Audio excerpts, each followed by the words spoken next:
this is the sagittal section of the head neck region. Some of the identification now we will do. Palate.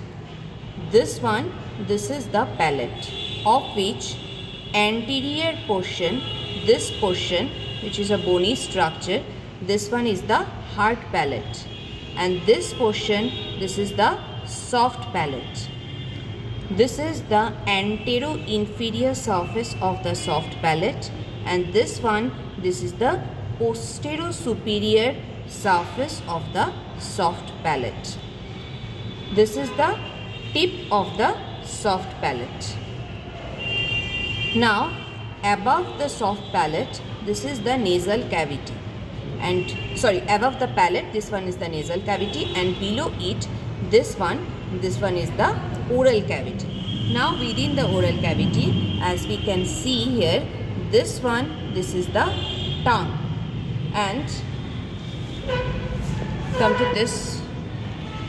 This portion is the oral cavity, hard palate, soft palate, and this part is the vestibule, which is bounded outside by the lips and the cheeks, this portion, and on inner side this is bounded by the mandible and this teeth. So this portion is the vestibule. Here this one is the vestibule, and now within the oral cavity proper we can see this is the tongue, whereas this one is the tip of the tongue. Here this is the tip of the tongue. This is the dorsal surface of the tongue, of which on the posterior 1/3, as we can see here, this portion, this one is the base of the tongue. And come here, this portion, this is the base of the tongue, which is the posterior 1/3 of the whole of the dorsal surface of the tongue. This portion is base of the tongue. This is the tip of the tongue, and the muscle bulk here, which is forming the main bulk of the tongue, this is the genioglossus muscle.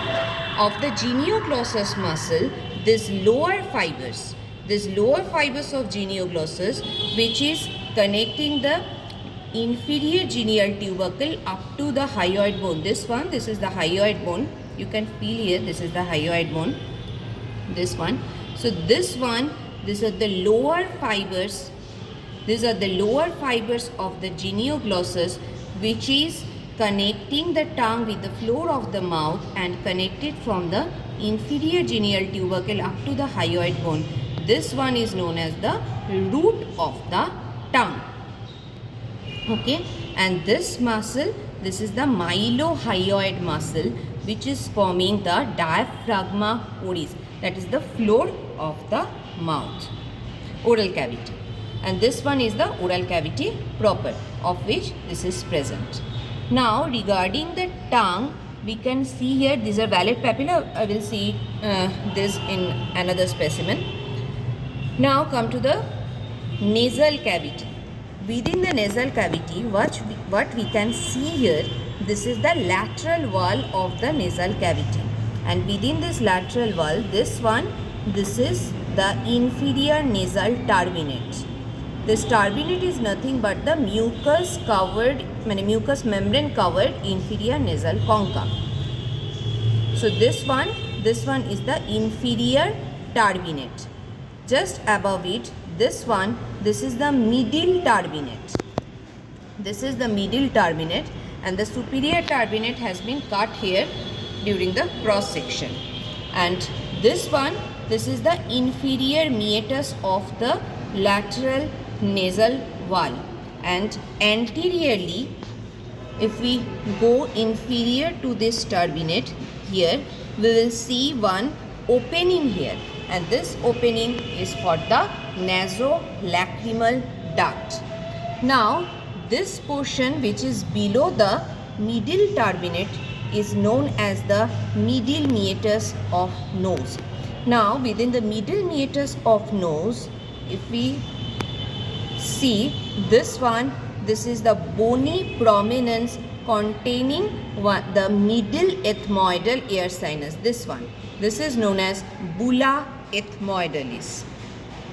And within the bulla ethmoidalis, or through the bulla ethmoidalis, this middle ethmoidal air sinus will open inside this middle meatus.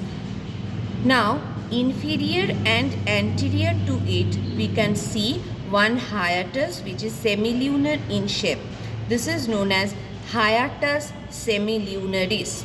And through this hiatus semilunaris, the maxillary air sinus will open. And through this hiatus semilunaris, as we have discussed in our class, through the ethmoid infundibulum, anterior ethmoidal nasal sinus will open, and at the tip of that ethmoid infundibulum, the frontal air sinus will also open. As we can see here, this is the frontal air sinus. And just above it, this portion, this is the superior meatus, which is supposed to be just below the superior nasal turbinate, which has been cut here. And just above it, there will be supreme meatus. And within the supreme meatus, this is the opening of the sphenoidal air sinus, which will open into the sphenoethmoidal recess. And into the superior meatus, the posterior ethmoidal air sinus will open. Now, come to the pharynx. This portion is pharynx, and within the pharynx, we can see there are three subdivisions. The upper one is the nasopharynx, the middle one, this one is the oropharynx, and the lower part is the laryngopharynx. First, we will identify some structure what we can see here.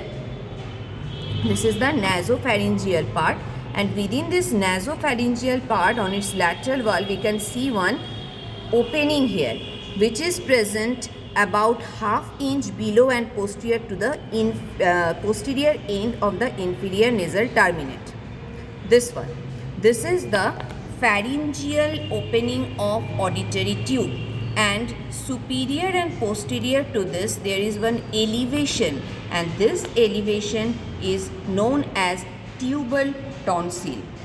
Now, from here, it is not very much specific here. Come to this specimen. We can see two folds. One is this one, another is this one. So this fold is known as salpingo-palatine fold. This one is the salpingo-palatine fold, and this fold is known as salpingo-pharyngeal fold. This is known as salpingo-pharyngeal fold. Again, come here. And other features which are present in the nasopharynx we cannot see here. Now come to the oropharynx. Now within the oropharynx, again we will see two folds here. This one, this is known as palatoglossal fold, and this one, this is known as palatopharyngeal fold. And the apex of this fold is from the soft palate in anterior inferior surface, and the base is formed by the base of the tongue. So this is one triangular fossa here, within which the palatine tonsil is present. Now, other features are also there, but this is not very much specific in this specimen. This one is the pharyngeal opening, laryngopharynx rather. Below the line virtual plane we draw from the superior end by upper end of the epiglottis. So this portion, this is known as the laryngopharynx. Now this is known as the larynx, and below which this is the continuation of the larynx, which is known as trachea. This one, this is the epiglottis. This one is the epiglottis. You can feel it. This one is the epiglottis, and this cartilage, this one, this is the thyroid cartilage, and this one, this is the anterior arch of the cricoid, and this is the posterior lamina of the cricoid. So you can see this is the fold, which is basically the epiglottis and arytenoid connecting fold. So aryepiglottic fold, and within it we can see two folds inside. This is the upper one and this one is the lower one. The upper fold is known as vestibular fold and the lower one is known as vocal fold. So this much is for just for identification. There is so much theory, please go through them.